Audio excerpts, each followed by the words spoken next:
पुण्यात्माओं, जब तक सत्संग नहीं मिलेगा इस प्राणी को, तब तक ये ऐसे ही इस जन्म और मृत्यु के दीर्घ रोग से ग्रस्त रहेगा।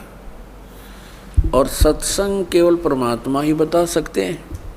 वो परमात्मा 600 वर्ष पहले आकर के हमें सत्संग बताया करते थे, ज्ञान दिया करते थे उस अपनी अमृत वाणी से, सच्चिदानंद घन ब्रह्म की वाणी से। तो उस समय हम स्वीकार नहीं कर सके क्योंकि हम अशिक्षित थे। और जो एक ब्राह्मण वर्ग शिक्षा का अधिकारी था, उनकी बुद्धि वहाँ तक पहुँच नहीं पाई क्योंकि वो काल भगवान से प्रेरित रहे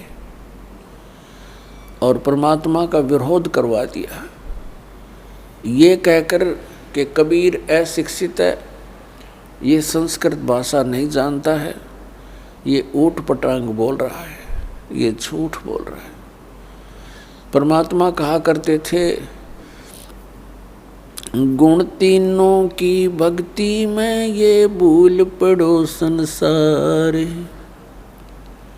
कहें कबीर निज नाम बिना कैसे उतरो पार।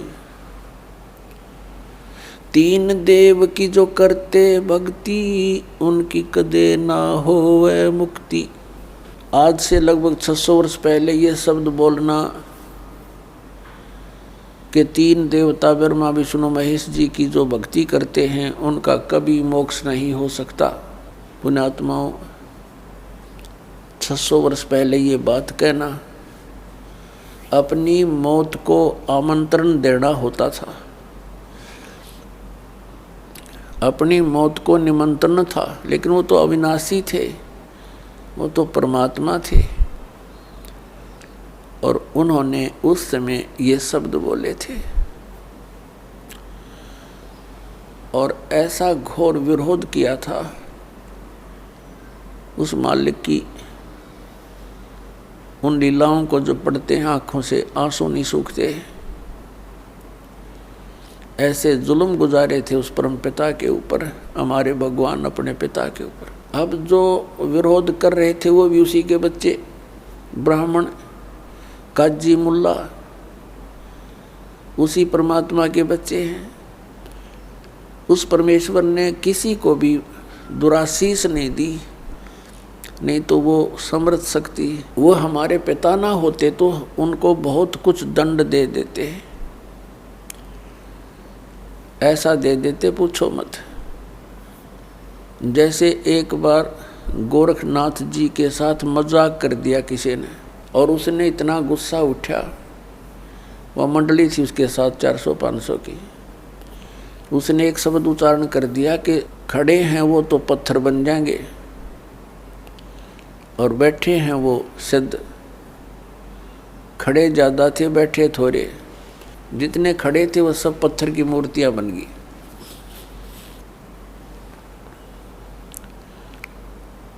तो ये तो समर्थ हैं, कुछ भी कर सकते थे, लेकिन अपना पिता अपने बच्चों का अहित नहीं कर सकता, चाहे उसको वो कुछ भी कितना दुखी कर ले। इसलिए उस परमेश्वर ने किसी को दुराशीष नहीं दिया, कोई श्राप नहीं दिया, क्योंकि वो समर्थ थे। उनको मालूम है कि ये मेरे ही बच्चे काल की भांग पी के मेरे शत्रु बन गए। उस समय अपनी समर्थता का प्रमाण दिया। इसी सत्य कहने के कारण उस परमात्मा को जेरे कुएं में डाल दिया। एक बहुत पहले 200-200 फुट नीचे गहरा जल होता था कुओं में, और जेरा कुआं वो होता था जो नीचे से उसका पानी खत्म हो जाता था और काफ़ी गहरा हो जाता था। उसमें डाल दिया। ऊपर से झाड़, बोझड़े, कांटेदार छड़े, कंकर, पत्थर, रेत से भर दिया। एक शेख तकी नाम के एक जलील व्यक्ति ने, वो मुसलमान था, मुसलमान राजा दिल्ली का बादशाह सिकंदर लोदी था और शेख तकी उसका धार्मिक पीर था सिकंदर लोदी राजा का। मुसलमानों को इकट्ठा कर लेता था, राजा के सामने नारे लगवा देता था, राजा पब्लिक को देखकर घबरा जाता था और फिर वो मनमानी सजा दिया करते थे। कबीर परमात्मा कुएं में डाल दिया, भर दिया पूरा, और कुछ देर के बाद वो गए सिकंदर लोधी के पास। परमात्मा कबीर देव जी राजा के पास उनके महल में एक कमरे में विराजमान मिले, क्योंकि वो समर्थ थे, वो पूर्ण ब्रह्म हैं, वो समर्थ हैं, लेकिन उनकी लीलाओं को देखा जाता है, पढ़ते हैं तब रोंगटे खड़े हो जाते हैं।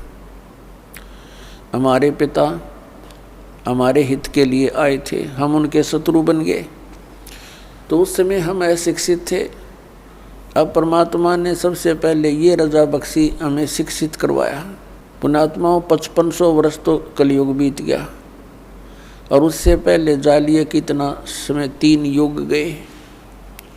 केवल एक ब्राह्मण वर्ग ही शिक्षा का अधिकारी था और कोई शिक्षा नहीं ग्रहण करता था, क्योंकि यह शिक्षा अच्छी नहीं है, यह बेईमान बनाती है प्राणी को। ये पाप करने से फिर हिचकता नहीं है व्यक्ति। यह शिक्षा गई ब्राह्मण समाज में। इस शिक्षा को इन्होंने रोजी रोटी का धंधा ही बना लिया और पाप के भागी बनने लगे। अब शिक्षा आ गई सब समाज में, कितने चतुर बन गए हम भले ही ऊपर से कितने शिष्ट नजर आते हों, सुंदर कपड़े पहन के बढ़िया कोई ठिकार लेके, अंदर से कति खोखे और खोखले हुए पड़े हम। हमारे विचार वो नहीं रहे जो हमारे दादे और परदादा के हम देखा करते थे। कितनी इंसानियत थी उनके अंदर। अब पुण्यात्माओं, हम जैसे वर्तमान के मानव से भी हमारा पाला पड़ा है, और आज से 55 वर्ष 50 वर्ष पहले जब हम कुछ जानने योग्य हुए, वो समय भी हमने देखा है। उस समय में और आज में दिन और रात का अंतर हो गया। इतनी गिरावट आ गई हमारी मानसिकता के अंदर, हमारे शिष्टाचार के अंदर। इसका कारण ये शिक्षा ही है। आप ऑफिस में जाते हो, किसी भी कार्यालय में, वहाँ भी इंसान है। बाहर पंक्ति में खड़ा वो भी इंसान है। कोई दया धर्म नाम की चीज़ नहीं रह रही। खाएं जाओ धक्के, गिड़गिड़ाएं जाओ उनके सामने, रहम रहा नहीं। 10 रुपये दे दे तो काम कर दे, नहीं तो खाओ धक्के। तो ये जलालत हमको किसने सिखाई? इस शिक्षा ने सिखा दी। और क्या करते हैं फिर उस पैसे का? हम कोठी बनाते हैं, बंगला बनाते हैं, कार खरीदते हैं, और फिर घर में कोई ना कोई ऐसी समस्या, कोई दुर्घटना हो जाती है, कोई बीमारी लग जाती है। उस सारे पैसे को फिर हम ऐसे ही, वो पैसा तो रहता नहीं, व्यर्थ हो जाता है। कोठी बना दी, मृत्यु होगी। आप गधा बन कर कुम्हार के घर मिट्टी ढो रहा है और कोठी वहाँ खड़ी है, चाट ले उस कोठी को।